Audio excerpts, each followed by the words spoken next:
What's going on, YouTube? Legend here once again. This time at you again with some more Honkai Star Rail, and I see a little Myriad Celestia trailer sitting there waiting for us right here.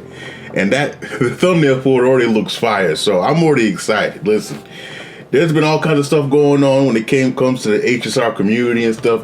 Stuff has been going crazy.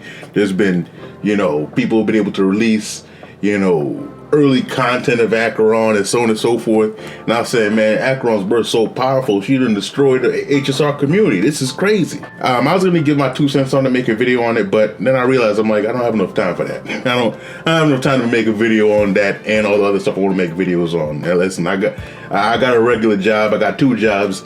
I try to keep a social life. I try to do all this stuff. I don't got time for all that stuff. But what I do got time for is this Myriad Celestia trailer. So we're gonna get into that.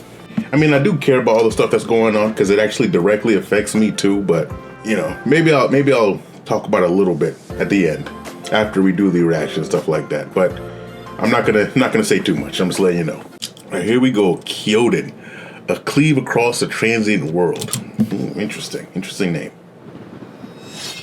Do you still remember why Izumo forged these blades? Interesting. Is she from Izumo? I feel like a lot of people are from Izumo. Because in times past, when the Yao Yorozu no Kami descended here, yeah, she's from the Japanese land. Death and disaster on this world and its people. She got the horns. To save the world, Izumo splintered 70,033 blades and forged them into the 12 Sentinels. Wait, how old is she? The first was truth, forged by the Sovereign of Revelation. It could teach mortals the way of the law and create miracles from the deconstruction of all things. The second was sky, forged by the eternal zenith. It could form a barrier from the firmament and prevent the innumerable gods of misery from passing through. Interesting. The third was howl, able to summon lightning to rend the heavens and meteors to rain down divine punishment. So there's The fourth was mist, able to break earth and tear cloud with biting wind and rain. I hope we get to see these other blades on different characters. The fifth was frost, freezing the land in an instant. The sixth was fate, the restless cycle of life and death. Then there was flare, thought, root, form. There's a lot of blades. Small. With those sentinels, we seized on tomorrow's expectation, winning victory after victory, until all of them were broken. How? The price of every victory was a world in its entirety. And in the end, that entirety was lost. And so Izumo splintered 12 sentinels and forged them into 2 bearers. The first was origin. The second was end. Okay. The world forged 70,047 blades, and only one could save Izumo. But you and I both know the road to salvation does not exist. There is no trace of tomorrow. Oh. Resisting the Kamigami, Let's go. humanity will eventually become Oni. We pawned everything, all for the destruction of 2 worlds. In times past, Takamagahara, upon which the Kami descended, was surely as beautiful as Izumo. I'm just trying to listen honestly. So, This is interesting. do you still remember why Izumo forged these blades? because of a lie. An end that never existed. Interesting. We long since strode into their shadow. Each step forward one that we can never walk back. Crying blood. Until the last blade is forged into... Not. So she forged a new blade. I wanted to get the corners back though. So she's like, okay, but those blades are gone though. I knew this world was fleeting. And yet. Oh, that's okay. Interesting indeed. Wow. Okay, that's a lot. That's a lot of lore. I'm not going to be able to fully grasp in one watch. I'm going to have to watch that again. But that's very interesting. I felt like I was watching like an anime backstory there. I mean, technically it is. But yeah, that's a lot to unpack right there. I hope we get a lot more information like in game based on what everything that was going on, what she was saying and stuff like that in her past.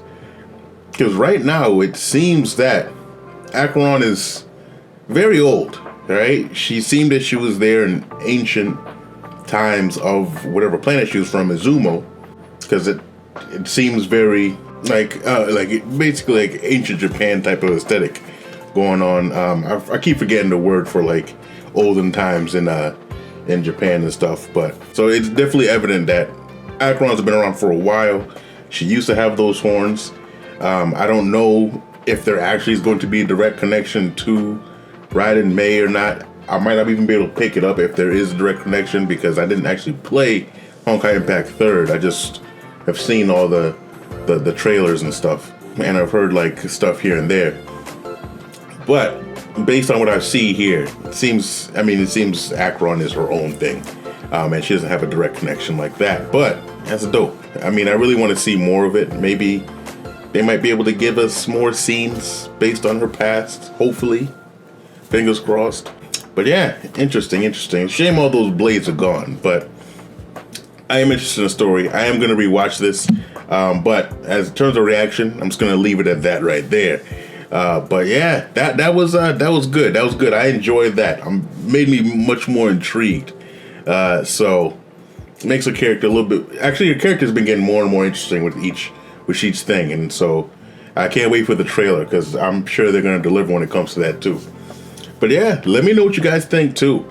But as I said, I'll briefly mention the stuff that's been going on in the HSR community. For those of you who don't know, certain content creators like Braxophone and I Went to Lose Gaming and such, they were able to show footage of Acheron before she's released, right? They have their content creator server where they're able to play with their character and stuff like that, and they're able to release it. A lot of other people are mad about this, not really because they didn't get in, but more so they can't, and there's a disclaimer that they can't react to it, and it's basically kind of gatekeeping vital information about characters. So it kind of puts certain content creators, gives them an unfair advantage, right? And the reason I said that it directly affects me is because I'm a small content creator, very small. And if I'm trying to make content on these characters, informative content on these characters, I don't really hold a candle to the people who are able to openly talk about these characters, right? The reason why I'm kind of whatever about it is because I already know what these characters can do. All right, I knew what Acheron could do. I knew what she could do in and out. Granted, I'm trying to be I still am trying to be pretty good with it when it comes to revealing what I know before it's officially revealed and stuff like that. But if they are talking about it early, that just means that I can let it be known what I know early. I mean, it is what it is. I still think that smaller content creators will be able to work with this. More so, I'm just kind of looking forward to maybe be able to be in that server myself, But that's kind of really what I want to say about that for the time being. I think it's kind of too early to make any conclusions because we don't know what they're going to do. Obviously, they're just starting this, and there's most definitely going to be changes to what they're doing. And I'd rather make my thoughts known on the final product, and for the bigger people, make their voice known so maybe they can kind of guide where that final product ends up. So that's kind of my thoughts on that. But that's it. That's all I wanted to say about that. Let me know what your thoughts are down below when it comes to either the trailer or this whole situation that's going on with the content creators and the server and all that good stuff. All right. Like the video if you like the content, and subscribe to the channel so you can get more content like this. And with that, out of here, Legend out.